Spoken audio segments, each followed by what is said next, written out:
Dashni, gzim, rime kambje, ndryshimtari, lumturi, edhe qëllim.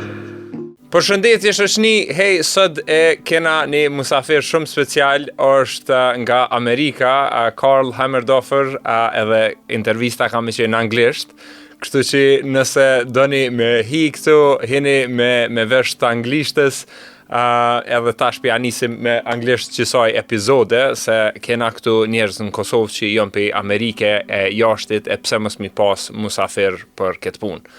So, with me today, it's Karl Hammerdoffer. Karl is incredible social entrepreneur. He is one of my favorite innovative people to talk to these days because he understands Kosovo.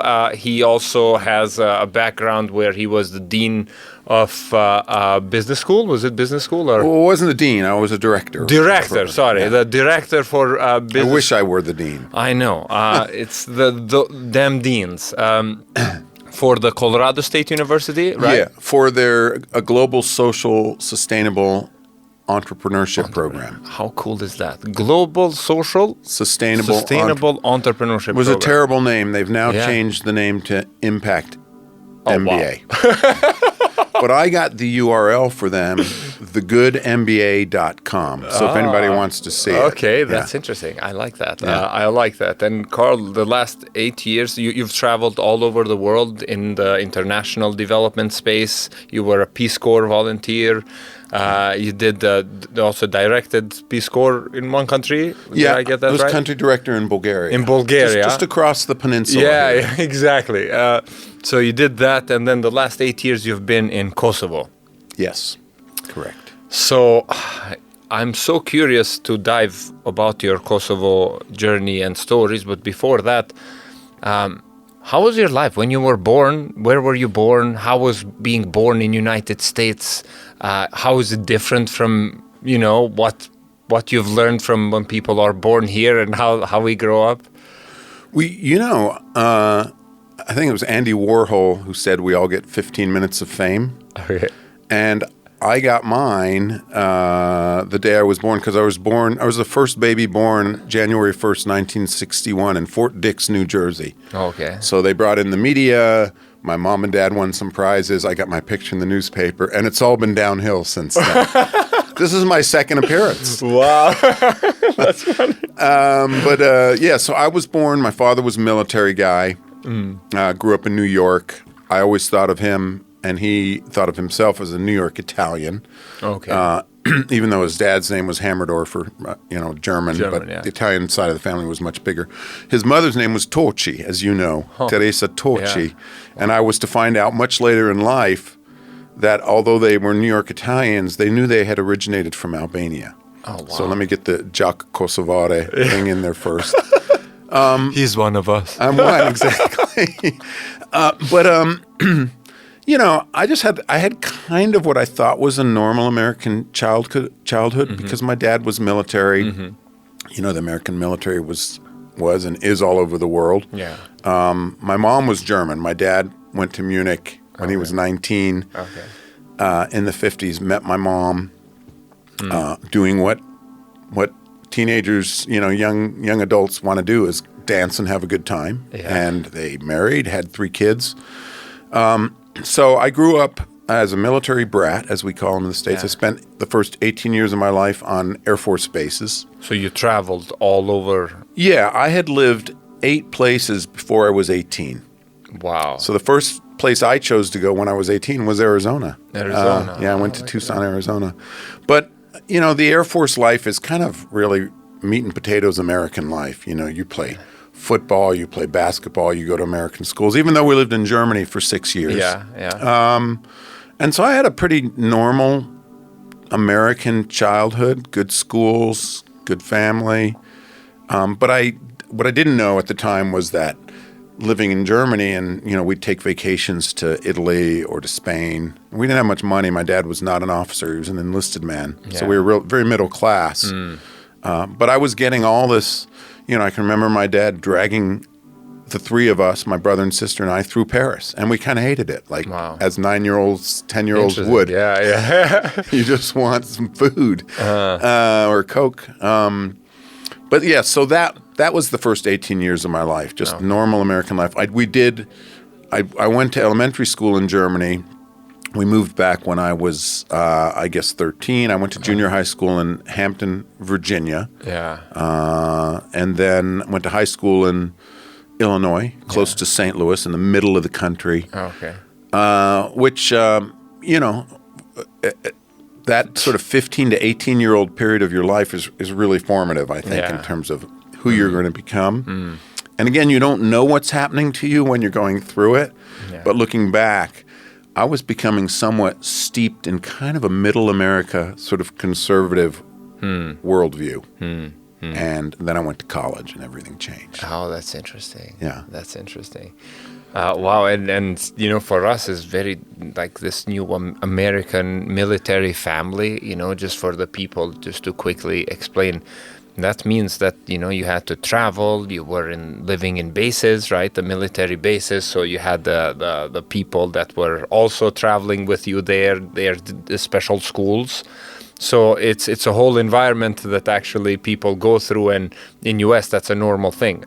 And when Carl is saying a normal American life, like it sounds like, you're traveling and all these different things, but I guess all the military families, that's what they go through, right?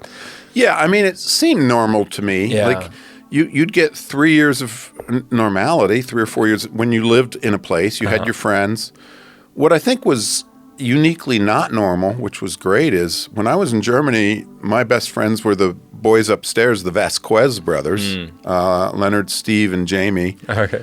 And they were Mexican Americans. They were Americans, but they were, their parents or their grandparents had come from Mexico. And I had quite a lot of Hispanic and black and brown friends, let's say, because the military, as much as it's somewhat right of center, conservative leaning, it's actually been very progressive in terms of opportunities for people of color. Oh, interesting. It's disproportionately black and Hispanic and even now kind of Asian, because that is a way for people to get good employment and, they get out of the military and they've got other opportunities. So I had that unique thing. The other thing, I say normal. You're right. It's not normal. It seemed normal to me, but I can remember standing in a lunch line at school, because in the U.S. you eat your lunch at school every day, being the only, not knowing anyone several times, because I switched schools. And that's tough when you're a child and I wasn't the most extroverted, secure person. And that's formative too. Now, I mean, my wife Kathy and I, we could pick up tomorrow and move to Greece or to Vietnam or wherever. And she also grew up internationally. Her dad was a businessman. So we're very comfortable being transplanted and making friendships and local families wherever we land, which is kind of different from here, right? Yeah, for sure. Because people are so rooted in their communities and their families and place, which we love to observe, but that's not. And we've been able to become rooted here for 8 years. It's the longest I've ever lived any place. Wow. Is in Pristina, Kosovo. Wow. Wow. So what made you want to go into the social entrepreneurship, contribution, international development? Why you chose that? In America, it's much easier to make money, getting a finance degree, going to Wall Street. Why did you choose that path? What inspired you to go maybe in college or after college, or how was that for you?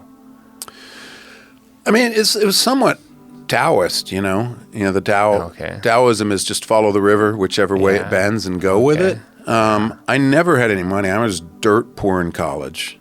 When I was 18, I left. I had $500 and a bus ticket to Tucson. And that was it. No family support. Wow. So I had to work all the way through college.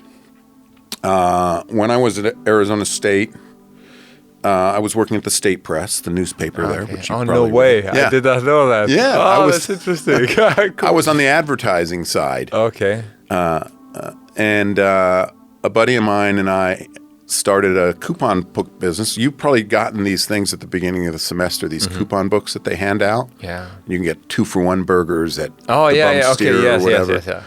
So that's cool. we did that to make extra money. So I was an entrepreneur when I was at college, needing more money to pay for my tuition and my trips to Mexico. Actually, before that, when I was 12, I'd just go knock on doors with my friend Jay Rose and ask people if we could cut their grass or wash their car for $3. Oh, that's So I've always kind of had the entrepreneurial thing, studied liberal arts, history, political science, English, literature at college. And then I went to Peace Corps. I met my wife, Kathy, in Germany, and she'd always wanted to do Peace Corps. So we went to live in a village in Mali, West Africa. Okay. And I mean a village, like no electricity, no plumbing, no running water, no flush toilets. Yeah. You had a latrine in the back of your yard. Got a squat. Yeah. We built our own shower. We took bucket baths. Yeah. Wow. And it was 2 years living with rural people in a village. And I learned there that, I hated business. I thought business was a place where evil people went to extract money from working people. Yeah. And I was trying to be a writer, and every time I had a business person in the book, it was this kind of wooden character who was there extracting, this mean person who would kick the beggar as they went by. But then I realized pretty quickly that these people in this village needed business to improve their lives so they could get their kids to school, or buy medicine or build an extra house, And so I trained a group of young men to be well diggers, to dig wells that wouldn't cave in when the water table rose. And we trained people to dry mangoes. Mangoes were rotting on the ground. Dry them so they could package them and sell them. We tried to my wife got them into soybeans and soy nuts. And wow. And I really kind of even though I sort of disliked business, I was involved in helping people in my community use business to try to create a better life. They had very few political rights there, you know. And then afterwards, I got into, I went and did some work in Cote d'Ivoire, south of Mali there, for this company that needed someone who spoke French, Bambara, and who knew water sanitation. Okay. And Peace Corps had trained me in water sanitation, wells and latrines. Okay. And they trained me in French and Bambara. So I was probably one of 3 people in Washington, D.C. who met the qualifications. And I went to this community south of Abidjan along the coast where all these refugees had come, fisher people. Yeah. And they had built a community, but it was a squatter settlement. They had no way to take care of their human waste or their garbage. So I helped them create social enterprises. This was 1991, before anyone had even coined the term social enterprise. I was 1 year old. Exactly. You had not come and blown up the sector. But, it just seemed like if you're going to try to get human waste taken care of, well, let's build some latrines and hire people to manage those because they require management and cleaning and investment. And the same with garbage. So I did social enterprise there. Yeah. So I guess that's what one thing that, so for people who don't know, Peace Corps, how would you describe Peace Corps to people? Because it seemed like, you went to college and then you went to Peace Corps and then they put you to Mali. You got all these experiences. You started using business as a force for good and everything started shifting, like you're learning different skills, how to help, how to create sanitation, all these things. What is Peace Corps for people who don't know? Can you describe maybe what this program is? And also I know we have in Kosovo also Peace Corps volunteers here as well. Corpus i Paces. Corpus i Paces, huh? Yeah, is what they call it here. They're just down the street, their offices here, so you know. Yeah, so Peace Corps was started by John Kennedy at a time when American optimism was really high. The economic growth after World War II had been huge. It was 1961. Vietnam was not yet the terrible thing that it would become. Yeah. And the idea was we would extend American progress to the poor countries, what they used to call the third world, a term that we don't really use anymore. Yeah. Sending American know-how out. They went to Ghana, the Philippines, and people were going to live at the local standard and help people build. It was thought of as pretty technical at the time, bridges and water and infrastructure, some education. Yeah. Well, Peace Corps has now been around for 60-something years. They've some 250,000 Americans have served. I was in Mali when the wall came down in Germany, and they said they were going into Hungary. Peace Corps. I was like, we were like, what?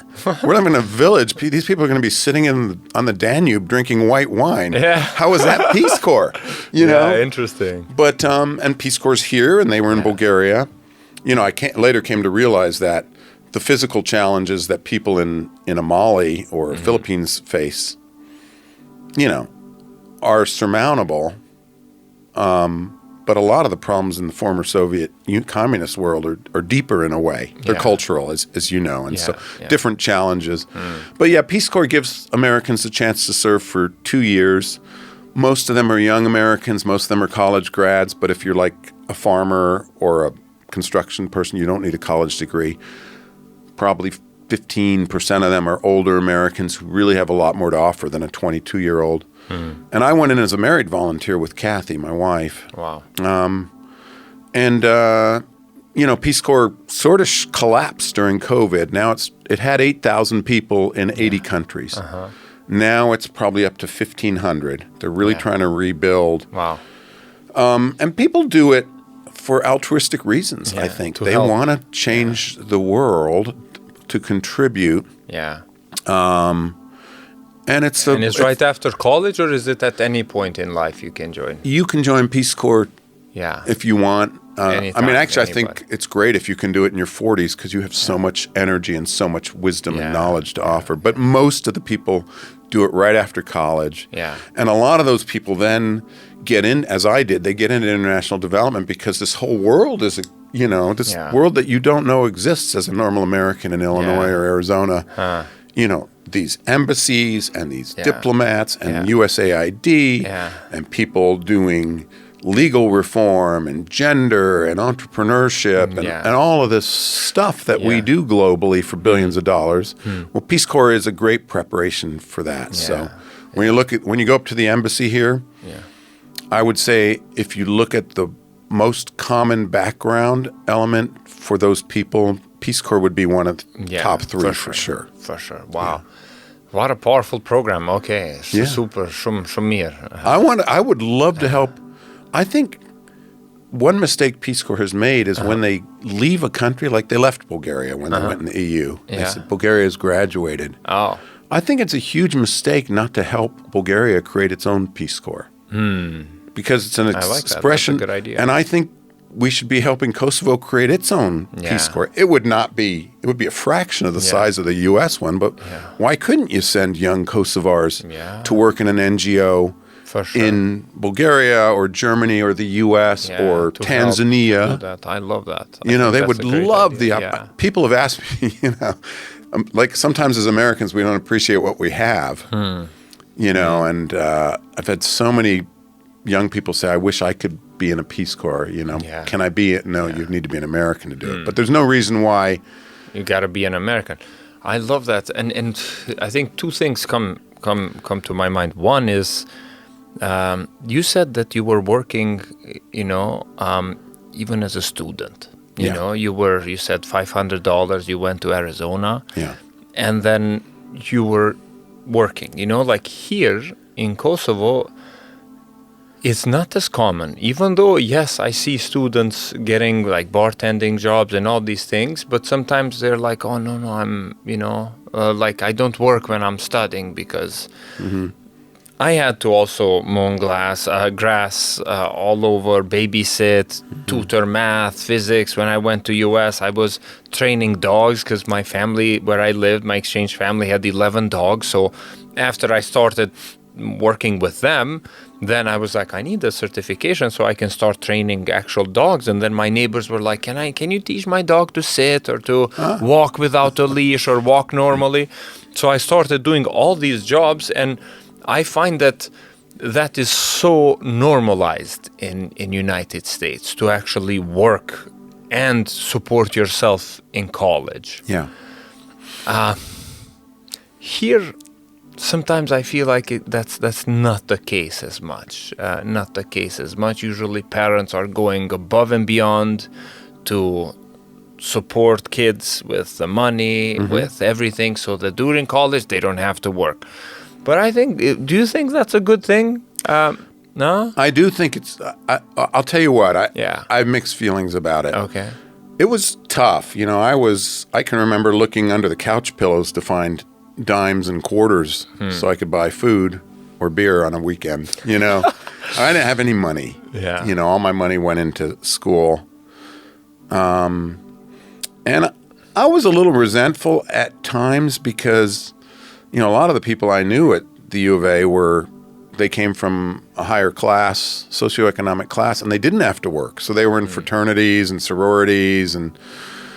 But in retrospect, I'm glad I had to work. I think if someone had just paid for me to do it all and I didn't work, I don't think I would have used the work time to study more. I think I would have probably used it to party more. Party. You know, that's right? Because, you know, American universities are party machines, basically. But for our own kids, like, we wanted them to not have to work. We paid for them to go to college. And, you know, I meet young people here all the time now, more and more, more now than 8 years ago. Cashiers at the Interex or at the Spar, bartenders. And a lot of times I like to speak Albanian because I love the language. And they'll speak back to me in English. And I'll always ask them, are you a student? And almost always they are. And I would say, I always tell them, you know, because some of them are kind of bitter about having to work. I think they think it's beneath them. They're on some elite track towards students. That's right. And I always tell them, you know, you're going to look back and really be glad that you're working. I tell them I've worked through college. Many people do. It's not a terrible thing, and you learn a lot at work, even if you're at a grocery store, that you can't learn in college or waiting tables. But some are bitter. Some are just doing it because it's economic reality. Their families don't have the money to pay for their lives. I do think they'll be better for it, better as workers. But on the other hand, you know, like, if you've got a kid who's really committed to something, some passion, I think paying so they can fully engage in their passion, which, you know, whatever they're studying, is fine too. You know, I don't want to say either's better or worse, but in general, I think it's, you know, I love hiring people who've had to work in crappy jobs. And in fact, a lot of Kosovars don't put that on their resume. So I get a resume from a kid. A young person, not a kid, sorry. And when I'm talking to them and digging in, I find out that they worked, you know, cleaning floors at a grocery store. So, well, why isn't that on your resume? And they're kind of embarrassed by it. And I tell them, from my perspective, that's character building. I want someone who has done work that is not pleasant, but hopefully they've learned to do it well. And I also think, like, when you do that kind of work that you do as a young person, which is, I think you learn a lot. You don't know you're learning it, but I think you really learn a lot about complexity, like what's happening below the scenes that makes the restaurant a nice place for customers. It's not automatically nice. It has to do with the fact that someone mops the floors and cleans the lettuce and, you know, whatever else, polishes the silverware, et cetera, et cetera. And so I think on balance, it's a pretty good thing. Same. I think that type of exposure, because sometimes I cannot get a job is the thing, you know, and I'm like, you can get a job, but you don't want to get a job that maybe it's not what you dream of, you know. Start somewhere. It's beneath you. And I think we have to challenge that. Just as a thing, I worked as a bartender in a casino. And Carl, I'll tell you that I never felt like I'm serving the devil, but there it felt like my manager was this guy, and this was in Colorado, actually, Cripple Creek, Colorado.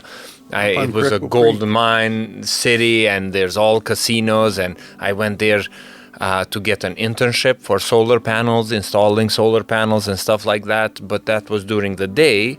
And during the night, what to do in Cripple Creek, Colorado? It was like all casinos and no young people, all older people. I didn't drive. So I was literally stuck there, and I did not want to just go on TV and do nothing. So I got a job, and I was working there, and I had no experience in bartending. But they needed young people, they needed workers. So I said, okay, I'll go. And it was really tough because my manager was telling me, like, everybody who's here needs to have one drink. That's your job, you know. And I was like, oh, you know, why? Why is that important? It's like, look, because when they drink, you mess their judgment, and then they gamble more. And I'm like, what the hell? You know, like, I am doing this, you know. And then all the people would come in, and they were like, oh, yeah, today I'm going to hit it, you know. Like, oh, my wife doesn't know I sold the car and this and that. And I'm like, you know, it was very tough, but also that taught me, and I have to mention this. This is a very American thing. The hotel where I was haunted. Ah, okay. In Cripple Creek. In Cripple Creek, I actually had to learn the stories of the haunted stories on how the spirits are moving about to share with people, because sometimes they would come like with these like ghost measuring devices. Right, to detect the spiritual... To detect the spirits, right? And my manager had like a catalog of stories that is like, you learn this story and this story, and we had to learn the stories and share those stories. But that taught me a lot, even though it was like pretty messed up situation. First of all, it taught me about like the gambling, what an addiction, how serious that is. Yeah. Alcohol also, how it can influence behavior in all these different things. Also how managers work, how people, the haunted, how it's a huge industry actually. Yeah. It's a huge industry. I was surprised how huge that is. But, you know, all this goes to say that having these learning by doing experiences, I think it's a really incredible gift, and I think education should focus more towards that. Like even Peace Corps model, how cool is that? You know, you went to Mali, how much you've learned in that journey. Yeah. It's probably much more than what you learned at the university throughout your 3-4 years or however long that lasted. Well, you know, I think one mistake that we make when we're young is we don't recognize that it's a journey. We're thinking about the destination. You know, where do we want to go? Do we want to be a stockbroker, a lawyer, a doctor? Do we want to be in Mexico or New York or whatever? And, you know, it's only a little bit later that you realize it's a journey, and you wish that maybe you knew that earlier. Because I think like we all have this opportunity to be an observer of our own journey, a sort of a cultural anthropologist, right? We're living in, you know, in this drama that we're not often observing as a journey because we're too focused on the destination. So, and I do think like, you know, one of the few advantages to getting older is looking back at these experiences as you just observed and realizing what an opportunity to live. Okay, a great opportunity to live in a Malian village and see how they live, but equally great opportunity to live in Cripple Creek and observe human interaction and, you know, stories. Or in Kosovo, you know. Like you work as a waiter here in Pristina, and maybe you come from Klina or Istok or something like that. You have the opportunity to switch on your observer sense, your sort of activate your amateur cultural anthropologist and see how people are acting, why they're acting that way. So, I mean, and I know you do a lot of consciousness work, and I think this is kind of... to observe. Do you think, so then you came to Kosovo from all these things, and your observations are really awesome. What was your first impressions when you came to Kosovo? How that happened, and how was your first impression? Like, oh shit, I'm in Kosovo, what happens now? Well, the first time I came to Kosovo was 2008. I was managing this Impact MBA at Colorado State. Okay. And that program depended on half of its student body being internationals. So I wanted to get some from the Balkans because I had worked in Bulgaria for 5 years. So KAEF, Kosovo American Education Fund, was looking for people to interview students. Oh. Right? And so I came here as a volunteer in 2008 for American Councils. They're the people who run KAEF. Yeah. And I came for 3 days. I was there on Cafe Tavogla, behind Cafe Tavogla in Bropa. You know where their office is behind? Yeah. Not the Basilico side, but the other side. The other side, yeah. And I sat there for 3 days drinking macchiatos. I was drowning in macchiatos because they're so great. I was astounded by the, I could go to Basilico and get this fantastic Italian food, right? Or Gresa or whatever. But what really struck me was the quality of these young people who were coming in to interview to study in the U.S. I was kind of blown away, and I was running an MBA program with some really amazing, bright people. A lot of them had done Peace Corps, and a lot of them had done great things in their countries. But I was so impressed with these young people that I was interviewing, and it was very hard to make decisions. I mean, I think maybe we had 15 scholarships, but we interviewed 80 or 90 people. Wow. So you had to say no to some very talented people. And some of them had these jobs, like you're 23, you've just graduated from UP or AUK or AUBG or whatever, and you're the advisor to the Minister of Energy or the Minister of this or that, because you know how it is here, right? There's so many youth, and you just at that point they were just pumping people into the public sector. Even Gent Saka became like the foreign minister of Albania, like he was in my class. Exactly. And he just graduated a couple of years later, becomes the foreign minister. So that's a phenomenon. Yeah, and it wasn't like they were amateur type people who were doing these jobs that they weren't up to. I mean, they were both young, smart, well-educated, focused on building this country, and they seemed to deserve these jobs. And so it's pretty easy. And these students did great in the States. So my impressions of Kosovo, I can't say Kosovo because I was in Pristina. The people I was with were like, at that point, they were like, we're just going to stay in our hotel. We'll go in the morning, do our work. We'll come back to the hotel, have dinner. And having been a former Peace Corps volunteer, I'm like, we're going out. I'm going to go out and explore this place, man. So and they're like, no, it's kind of dangerous. The regional security officer says you shouldn't be out and about. But we got out. Yeah. Walked around the town. Pristina was the same then as it is now, but probably half as many people, half as many cars. For sure. Not nearly as many buildings and restaurants and stuff, but we went to the Maroon Club. I got these guys to go to hear some, and I was amazed by the music. It was kind of Albanian/Yugoslavian folk or whatever, rock. Yeah. Found some art, bought some art. I was really taken with the place. I found it really charming. That was 2008. I came back in 2010 and did that. Then I finished my work at CSU. I went to Tanzania for a year. Okay. Started an SME investment fund there. Okay. Tanzania was kind of falling apart at that point. And I came back here in 2015. Okay.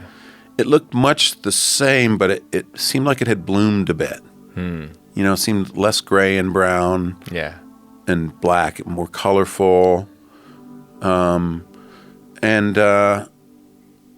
were really pleased to come here. And even though relatively poor country, one of Europe's poorest countries, it still felt like Europe to us. And the kind of the social intercourse, the social interaction that you saw in the cafes on Sheshi when it was a sunny day, shoulder to shoulder with people. Like we were really taken, I think, as many Americans are, with the social connectedness of people. So, I felt really positive about it then. I feel really positive about Kosovo now. I have been here long enough to where I see things that I'm critical of. Yeah. Because that's what happens when you're in a place longer. You see deeper. But Yeah. still, the energy still feels great. Yeah. Yeah. That's fascinating. That's fascinating. You mentioned this social connection.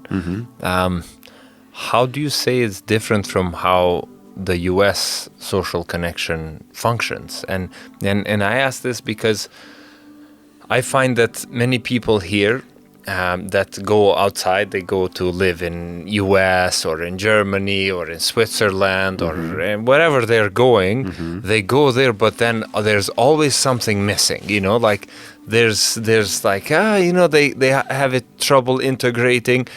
And I find that the biggest thing that is missing is the social apparatus that we have of like having people to, hey, let's go for a coffee. The same day spontaneous interactions are off the charts.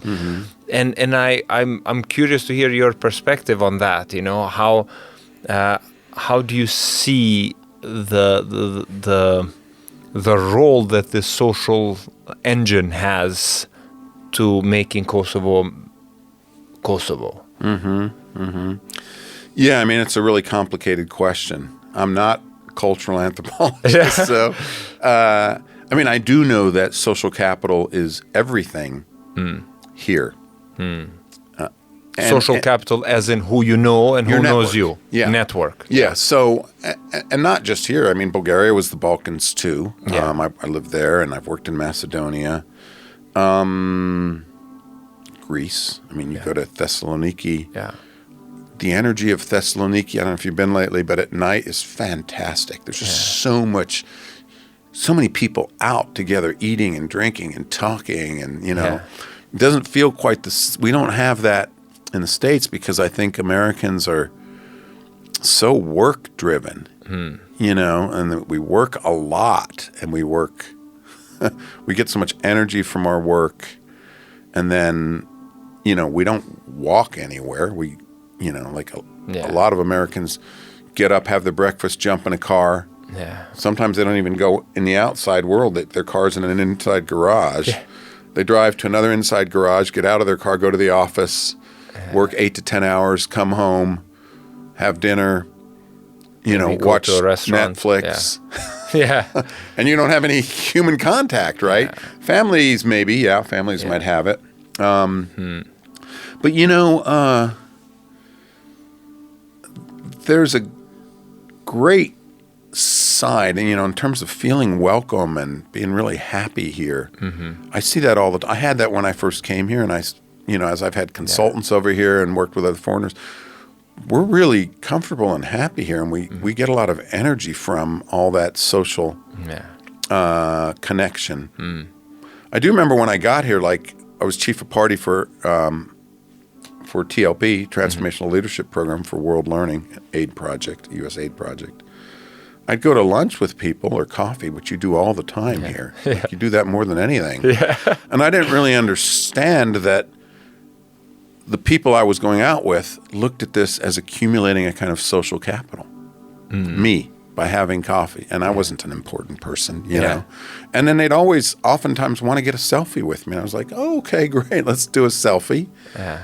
And then I realized, in a way, like, I'm being exploited in a way, not in a nefarious way, but somebody's increasing their social capital account by putting a picture of them with the chief of party from some American project. Yeah, interesting. Which I didn't kind of like. Yeah.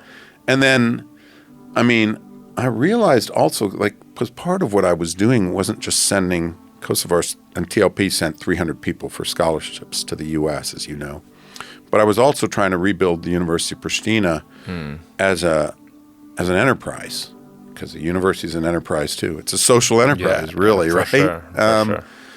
And I got very frustrated designing ideas for subparts of that enterprise, like the Center Venture UP, the Center for Teaching Excellence, the Center for all these centers that have a certain design and governance to it. I'd work hard on it, send it over to the university, and I never got any feedback from the professors. Like, the professors are theoretically the smartest people in this country. Yeah. I expect them, if I sent you a design, you'd mark it up and say, well, I think we should do it this way. This is good. This, They never did that. And I'd come back and say, well, where's your input? And they'd say, it's perfect just the way it is. I'm like, no, it's not. This is a draft. We should be engaging in this work together. So we engage over work in the U.S. and we get a lot of energy out of it. And you and I do that too. We're always talking about our work, right? But I couldn't engage these professors in the design of this institution to make it better. Yet I could call them and say, hey, let's go for coffee. And they'd be there in 10 minutes. That's it. So the value on building the social capital is so high. Yeah.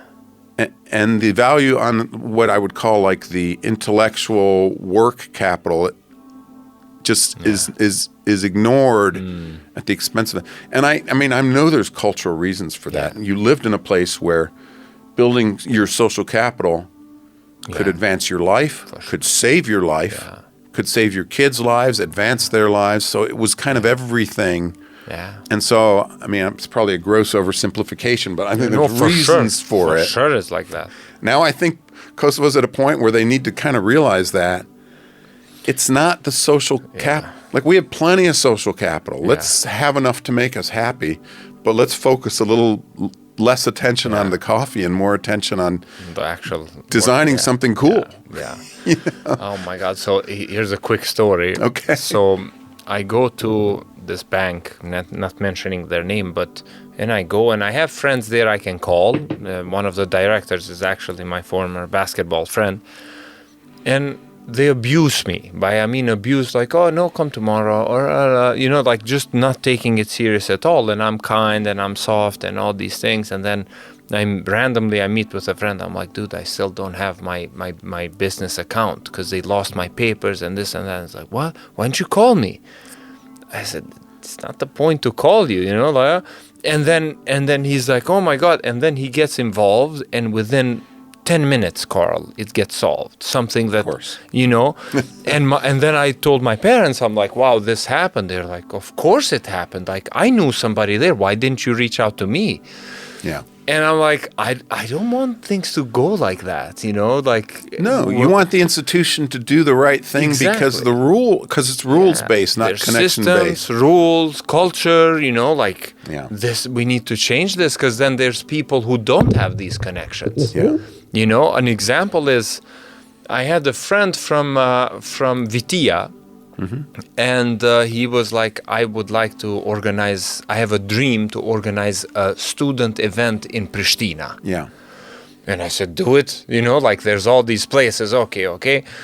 And then 1 month goes, 2 months, and then he reaches out. He's like, mentor, we failed.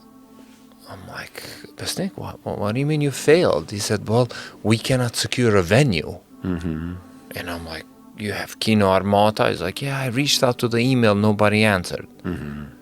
I said, well, you have this place. Oh, well, I reached out, nobody. And then I realized, I'm like, damn, I have the number of the people who run those. Yeah. And I can just call them and say like, hey, dude, when can I come to do this event? Let's have a coffee. That creates also this inequality. Yeah. People who have access to people and people who don't. Yeah. Many times, like, I never get invited for entrepreneurship events, for instance, in Pristina. Why? Because maybe I don't know people. Like, it's all becomes who you know and who you're promoting it, and it's very unhealthy. I don't like that at all. I think it has ability to get things done, but as far as equality, not everybody has the same access to that. Yeah, I mean, in fairness, America's like that in a way too, right? As you know, right? People who can help, but it's so big, But our institutions also function. A quick story: a woman who works for Kathy, my wife, who's half Kosovar and half Dutch, wants to get a passport here, and instead of just putting her paperwork into whatever Ministry of whoever Internal Affairs or whatever. Her mom says, I know a guy. In fact, that's going to be the title of my book about the Balkans, I Know a Guy. I know a guy. Because everyone thinks you got to know a guy. Yeah. Whether it's you're getting a new iPhone screen or a venue. Anyway, so this lovely person, instead of just putting it in normally, goes to the guy her mom knows. Yeah. And now it's 5 or 6 months later, and the guy hasn't done anything because the guy isn't part of the, the structure that's the state function whose job it is to move paperwork through a system. So I think like there's still a lot of this I know a guy thinking going because it's elemental to who we are. But actually I think we're also in a place where there is actually a lot of function. Like to your friend who wanted a venue, I would say, well, why didn't you jump on a bus, go to Pristina, go to Kino Armada, knock on a door? Yeah. Because there is a tendency here for, I think people think, I don't know a guy, therefore it's not going to happen. Yeah, and I use the emails or they the use it as an excuse, you know. Well, what you do, like you might send an email to someone in Tempe, Arizona for a venue, and they tell you, you're going to go back. You're going to drive there. You're going to knock on a door. You're not going to quit. Yeah. People tend to quit on stuff here because they don't know a guy. They don't know a guy. They blame their initial failure on the fact that they don't know a guy. It becomes this kind of proxy for some external forces. And like I had a guy, I know a guy who we got in an MBA, in a master's program at SAIS, School of Advanced International Studies. He got a master's and came back here. Brilliant guy. He wanted to lecture in international affairs at University of Pristina. He had a master's. Yeah. And he contacted them. They said, sorry, we don't take masters, whatever, I don't know. I said, well, how did you go back to them? He goes, what? I go, like, what was your response to that? He goes, well, they told me no. I don't know a guy there, you know? I'm like, have you not ever heard of Getting to Yes? You know Getting to Yes, it's a famous 7 book. times, Yeah. You got to ask 7 times before you go to yes. And the companion book here is Meekly Accepting No, because I don't know a guy. Yeah. So it's kind of damaging in a way, right? That's very interesting. No, your point is right. Like there is this inequity. If you're great at building social network, you know, a bunch of guys, you can get stuff done. Yeah. But on the other hand, I do think we now live in a country, a democracy with some state function and some fairness, where you can still get good results if you don't know a guy. Yeah. But you have to continue to push the bureaucracy or whatever. For sure. Fight it and also be Get to resourceful, yes. try different things. I think that's brilliant. That's a beautiful insight. And for those that are listening, I think, if you don't know a guy and you try once, try 7 times until you get that yes, or at least a clear no. If it doesn't work, doesn't work. But don't say, I don't know someone and that's it. That's an easy way out, right? Yeah, because I didn't get it. My another dear friend of mine wanted a scholarship to Thessaloniki, to that Sheffield thing. Yeah. And she was like, I said, you should apply. She goes, I don't know anyone over there. Those things, everyone knows that you got to know a guy there. Yeah. I'm like, but you should apply anyway. No. You can't get anything done in this country unless you know somebody. Yeah. In the end, her husband persuaded her at the last minute to apply. Yeah. And she won it. And she was elated. She went and did her master's down there. And I said to her, I said, so you got connections over there. She goes, no, I don't have any connections. I said, but you told me the only way you win these things if you have connections, So I love to give her a hard time about that. No, I think that's actually, we need that. I think that's I think that's super healthy. Yeah. Very healthy because we've had a system that worked only on that. Yeah. But it's changed. It's changing, it's changing. As we speak. Yeah, as we speak, it's changing. And then people are still giving up on everything because they don't know a guy. Yeah. So I think that's actually a really, really powerful insight. Carl, one thing that I'm curious, when, 8 years in Kosovo, how would you say Kosovo's branding is? But what I mean by branding is that when people come to experience, I know friends come to visit you. Just last month, you had somebody from Germany or something. How do they, when they leave, what impressions do they have? What is Kosovo's branding, and what do you think we can do to improve it a little bit? Well, I'm glad you asked that question because I think a lot about that. And I think a lot about this place, you know, and I see the things. Like brand is not, a lot of people think a brand is the logo or whatever, you know, or the billboards or posters, right? That's not brand. Yeah. Brand is things that we commonly believe and practice that make us who we are, uniquely who we are. And of course your logo reflects that, and your tagline and your advertisements, but you know, the underlying things are behavioral. And so, you know, like most foreigners who came here, I must have come with low expectations because I was delighted. I was so surprised, you know, about the life and the lifestyle and the people and all the good things. And I think most people who come here take away an idea about this country, a brand understanding, let's say, that is quite positive, you know, and a lot of people who come here as workers in my business, they want to come back. They love it here. You know, they love the stuff, some of the stuff we've been talking about. On the other hand, there's a lot of other things that go into your brand and how people perceive you. And I believe I've told you the story about my cousin who came from Munich with his girlfriend, and they spent some time in town here, and we went to, you know, Gurmia, and we had coffees, and then they went out to Rugova, and they went hiking in those beautiful mountains. And then they went back to Munich, and I called my aunt. I was talking to my aunt a month later, and I said, you know, Hormos, my cousin's name is Hormos, half Iranian. I said, you should come and visit us. And she goes, oh, but Hormos said it's so dirty there. So he had experienced wonderful human interaction, but when he was in the mountains, he encountered garbage everywhere because there's this practice of people dumping garbage everywhere.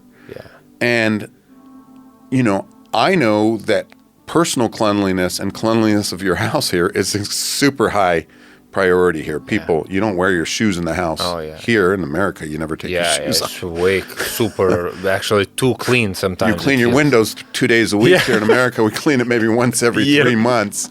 So you have really high notions of personal cleanliness. True. Yet foreigners who come here see garbage everywhere because these are public spaces, not private spaces. And then they go back and say, well, Kosovo's dirty, which is untrue personally, but true generally. And then people like my aunt don't come here because people don't want to travel to a place where there's garbage everywhere or street dogs running around. So I think this government insufficiently understands how some of these things, these relatively insignificant things like people littering or dogs, cost this country money. Because my cousin is one of thousands of people who came here and left with the same impression. Nice people, but kind of dirty. That's not what you want. Those aren't the ambassadors you want getting people to come here.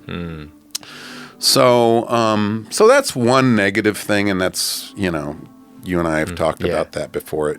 It bothers you. I mean, obviously, the U.S. produces 1,000 times the carbon waste, the waste that Kosovo produces, so we're technically much dirtier, but you don't see it. You know, there's not like trash everywhere or street dogs or anything like that. That's interesting. That's interesting. And what do you think,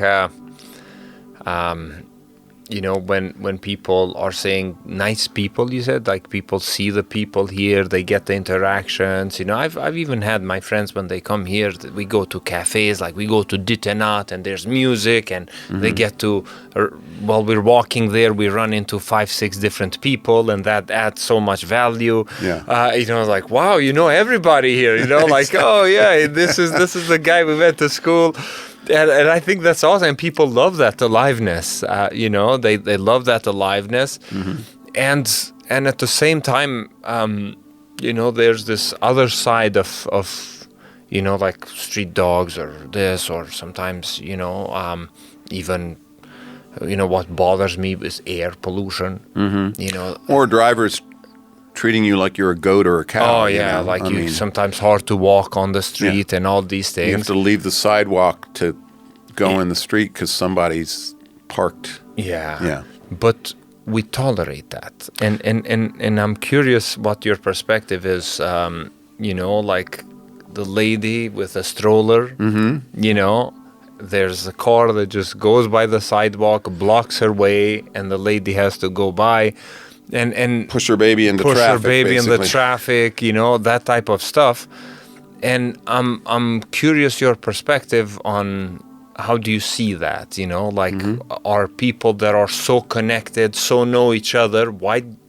I feel like it should be easy to treat that, right? To say like, hey, you know, this is not a social norm, but it is a norm. And I'm curious, why do you think and feel that that is that way? Yeah, I mean, you know, the whole Mostanin Boet Mir thing is something we love, right? People are very tolerant here. But, you know, I don't think the woman with the stroller who's pushing her baby on the sidewalk, who now has to push into the street because somebody selfishly blocked the sidewalk, should say, Mostanin Boet Mir, she should say to that driver, you know, like, you've just screwed me over because you're too lazy to find a parking spot, you know? There's kind of an egotism. I think it's changing, though, because when I first got here, you could stop your car on Agim Ramadani in rush hour, right? Yeah. And because you had to run into the dry cleaner or the bakery to get some bread. And the people would just go around you. Nobody would beep their horn saying, get the hell out of the way, you're blocking traffic so you can get bread. Nobody used to beep their horn at all here, but now I'm starting to hear it. Like, people are kind of saying, you can't just do everything you want for yourself and expect people to go Bohet Mir. You know, now this is a bigger city. There's twice as many people, maybe 3 times as many people here. You know, we're not a little shot or, you know, Katune, you know, although we got a bunch of Katunars in town here. So I think it's changing, but it's frustrating for us who've lived in highly organized societies. It doesn't seem like it's getting there fast enough. Kathy and I were in Thessaloniki 2 weeks ago. And that main road that runs along the sea there, I don't know if you've been to Thess. It's 2 lanes, one way, and it is chucker block. There's traffic there all day long. And we're coming back along the seafront, and we see that there's a car stopped there. And people are beeping their horn and going around. They're very frustrated. There's only 2 lanes, and that is a major route. Wow. And as we approach, we see it has a Kosovo plate. And then we see there's a Starbucks across the street, and this person from here had stopped their car on this busy road. His girlfriend or wife was in getting them, you know, Starbucks. double caramel lattes or something. We just laugh because clearly this person came from this culture where it's Bohet Mir with that. I mean, fortunately, it was in Greece and people were mad, but they weren't. Like, if you did that in New Jersey, you could get shot. Yeah, for sure. For sure.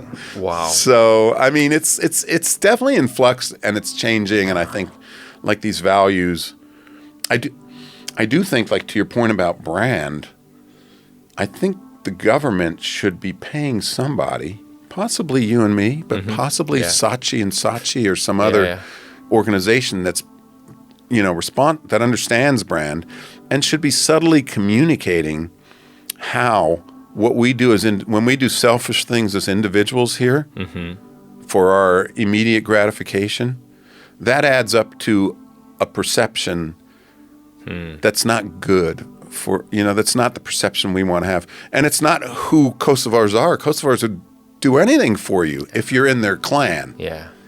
You know, if you're in their family, if you're their American friend, they'll do anything for you. It's amazing. But when they're making decisions for their personal life, they're screwing over other people, like the woman with the stroller. Oh my God. You know, so it's complicated. Carl, we've reached 1 hour. Wow. Believe it or not. We haven't talked about I feel very like much. we just started. We just started, but thank you. I think this is really beautiful perspectives in so many levels. You know, just an overall conversation. You know, we touched some of your life stories, some of the lessons, exploring. I'd love to have you again to dive. I'd love to also see the role of international community in Kosovo, because I feel like it's sometimes creating dependency.